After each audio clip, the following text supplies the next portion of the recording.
আমার নাম রুদ্রাক্ষ আচার্য, কিন্তু বাংলার বহু গ্রাম, শ্মশান আর পরিত্যক্ত জনপদের মানুষ আমাকে এক অন্য নামে চেনে, রুদ্রাক্ষ তান্ত্রিক। আজ আমি বলবো এক অভিশপ্ত খ্রিস্টান কবরস্থানের কাহিনী, যেখানে মৃতেরা শুধু ঘুমিয়েছিল না, সঙ্গে ছিল। আজ যে ঘটনাটার কথা বলবো তা আজও মনে পড়লে বুকের ভেতরটা কেমন ঠান্ডা হয়ে যায়।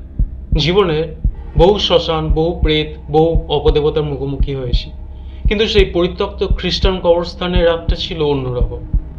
ঘটনাটা ব্রিটিশ আমলের শেষের দিকে। সেই সময় বর্ধমান জেলার এক প্রত্যন্ত গ্রাম থেকে আমার কাছে খবর এলো, এক ভদ্রলোক, নাম নিবারণ মণ্ডল, নতুন বাড়ি তৈরি করেছেন। কিন্তু বাড়িতে ওঠার পর থেকেই শুরু হয়েছে অদ্ভুত সব ঘটনা।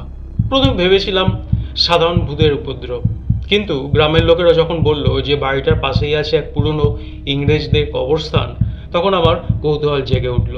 গ্রামটার নাম ছিল রামচন্দ্র। সন্ধ্যার আগেই পৌঁছে গেলাম। গ্রামে ঢুকতেই একটা অস্বাভাবিক নিস্তব্ধতা অনুভব করলাম, যেন বাতাসেও কথা বলতে ভয় পাচ্ছে। নিবারণের বাড়িটা ছিল গ্রামের এক প্রান্তে, আর তার ঠিক পেছনেই বিশাল এক পরিত্যক্ত খ্রিস্টান কবরস্থান। চারদিকে ভাঙা লোহার গেট, শ্যাওলা ধরা সমাধি ফলক, আগাছায় ঢাকা কবর, কোথাও কোথাও ভাঙা কবরের ক্রুশ। দেখেই বোঝা যায় বহু বছর কেউ এখানে আসেনি। নিবারণ আমাকে বাড়ির ভেতর নিয়ে গেল।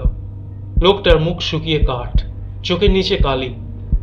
স্ত্রী আর দুই ছেলে মেয়ে আতঙ্কে কাঁপছে। আমি জিজ্ঞাসা করলাম, কি হয়েছে এখানে? নিবারণ কাঁপা গলায় বলল, বাবা, রাত হলেই কবরস্থান থেকে ঘন্টার শব্দ আসে। ঘন্টা? হ্যাঁ, যেন কোনো চার্চের ঘন্টা।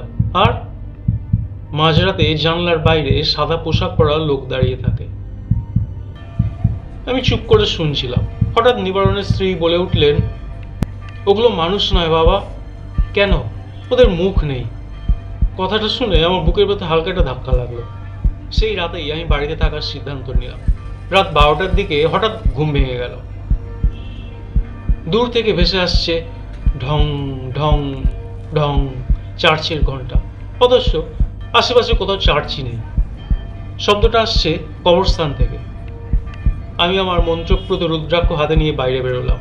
আকাশে মেঘ, চাঁদের আলো নেই, শুধু কুয়াশা। কবরস্থানের দিকে এগোতেই দেখলাম একটা অদ্ভুত দৃশ্য। ভাঙা সমাধিগুলোর মাঝখানে কয়েকটা সাদা ছায়া দাঁড়িয়ে আছে। তারা যেন প্রার্থনা করছে, মাথা নিচু করে, নীরবে। আমি আরও কাছে যেতেই ছায়াগুলো একসঙ্গে মাথা তুলল। আমার বুক কেঁপে উঠল। তাদের মুখ নেই, চোখ নেই, নাক নেই, শুধু ফ্যাকাশে চামড়ার মতো মসৃণ এক শূন্যতা। সেই মুহূর্তে চারপাশের তাপমাত্রা হঠাৎ কমে গেল। নিঃশ্বাস থেকে ধোঁয়া বেরোতে লাগলো। তারপর শুনলাম একটা কর্কশ ইংরেজি গলা, লিভ দিস প্লেস। কথাগুলো বাতাসের মধ্যে ভেসে এলো। আমি মন্ত্র জপ শুরু করলাম। হঠাৎ মাটির নিচ থেকে কান্নার শব্দ। কেউ যেন কবরের তলা থেকে চিৎকার করছে, সেবাস, সেবাস, সেবাস। পরদিন গ্রামের প্রবীণদের ডেকে পাঠালাম। অনেক খোঁজাখুঁজির পর এক বৃদ্ধ জানালেন ভয়ঙ্কর এক ইতিহাস। প্রায় 150 বছর আগে এখানে ছিল একটা ছোট্ট খ্রিস্টান উপনিবেশ। সেখানে ছিলেন এক ইংরেজ পাদ্রী, কিন্তু তিনি ছিলেন শয়তানের উপাসক। গোপনে মৃতদেহ নিয়ে কালো জাদু করতেন।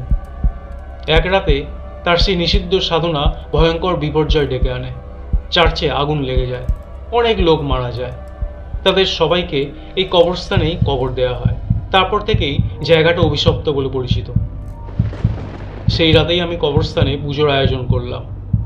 মধ্যরাত, চারিদিকে প্রদীপ, মন্ত্রোচ্চারণ শুরু হয়েছে আমার। হঠাৎ মাটি কাঁপতে লাগলো। একের পর এক কবরের ফাটল থেকে কালো ধোঁয়া বেরোতে লাগলো। আর তারপর যে দৃশ্য দেখলাম তা কোনোদিন ভুলব না। সবচেয়ে বড় সমাধি ফলকটি ভেঙে দুটুকরো হয়ে গেল। ভেতর থেকে বেরিয়ে গেল একটা লম্বা কালো অবয়ব, কিন্তু মুখটা মানুষের নয়। জ্বলন্ত কয়লার মতো দুটো উজ্জ্বল চোখ, আর মুখ ভর্তি ধারালো দাঁত। সে অট্টহাসি এসে বলল, এই আত্মাগুলো আমার। আমি বুঝলাম এ কোনো সাধারণ প্রেত নয়, বহু বছর ধরে মৃত আত্মাদের বেঁধে রেখেছে। আমি মহাকালী মন্ত্রে জপ শুরু করলাম। চারিদিকের বাতাস ঝড়ের মতো ঘুরতে লাগলো। গাছপালা কাঁপতে লাগলো। মনে হচ্ছিল পুরো কবরস্থান যেন জীবন্ত হয়ে উঠেছে। হঠাৎ আকাশে বিদ্যুতের ঝলকানি। এক মুহূর্তের জন্য পুরো কবরস্থান আলোকিত হয়ে উঠল। সেই আলোয় দেখলাম অসংখ্য আত্মা দাঁড়িয়ে আছে। পুরুষ, মহিলা, শিশু, সবাই যেন মুক্তির অপেক্ষায়। আমি শেষ মন্ত্রটা উচ্চারণ করলাম। সঙ্গে সঙ্গে কালো অবয়বটি বিকট চিৎকার করে উঠল। তার শরীর আগুনে জ্বলতে শুরু করলো। এক প্রচণ্ড বিস্ফোরণের শব্দে সে মিলিয়ে গেল অন্ধকারে। তারপর যা ঘটল তা আজও মনে আছে। সেই সব মুখহীন আত্মাগুলো মুখ ধীরে ধীরে স্পষ্ট হয়ে উঠল। তাদের চোখে আর ভয় নেই, শুধু শান্তি। এক এক করে তার কুয়াশার মধ্যে মিলিয়ে যেতে লাগলো। পরদিন সকালে গ্রামের লোকেরা অবাক হয়ে দেখল কবরস্থানে ভয়ঙ্কর পরিবেশ যেন উধাও। ঘন্টার শব্দ নেই, সাদা ছায়া নেই, কান্না নেই, সবকিছু স্বাভাবিক। নিবারণের পরিবারও আর কখনো কোনো অদ্ভুত ঘটনার সম্মুখীন হয়নি। তবে বিদায় নেওয়ার আগে আমি কবরস্থানে এক কোণে দাঁড়িয়েছিলাম। সেখানে একটা পুরনো ভাঙা ক্রুশের নিচে মাটিতে একটা অদ্ভুত দাগ পেলাম। কেউ যেন নখ দিয়ে লিখেছে, উই আর নট অল গন। আমরা সবাই চলে যাইনি। আমি আর এক মুহূর্তও সেখানে দাঁড়াইনি, কারণ বুঝেছিলাম সেই কবরস্থানে সব রহস্য সেদিন শেষ হয়নি। আর কিছু অন্ধকারের জিনিস এখনো মাটির অনেক গভীরে ঘুমিয়ে আছে।